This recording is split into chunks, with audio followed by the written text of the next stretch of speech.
Ar žinojai, kad mūsų vaikai gimę po 2005 gyvens ilgiau nei 100 metų? Ir jų gyvenimas bus visiškai kitoks nei mūsų.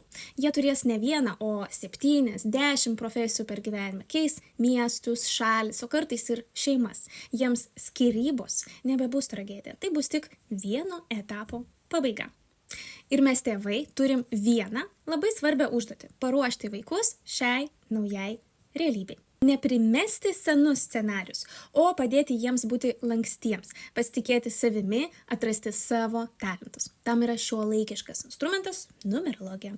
Ji padeda nuo mažens pamatyti vaiko stipriąsias pusės, suprasti jo prigimtį ir nukreipti jį teisingu keliu. Ir čia tu gali rinktis ateiti į konsultaciją dėl savo vaiko arba prisijungti prie mano online mokymų, kurie startuos spalio 10 dieną. Parašyk žinutę ir papasakosiu viską plačiau, nes mūsų vaikai gali gyventi daug įdomesnį ir laisvesnį gyvenimą. Bet tik tada, jei mes juos laiku suprasim ir nukreipsim.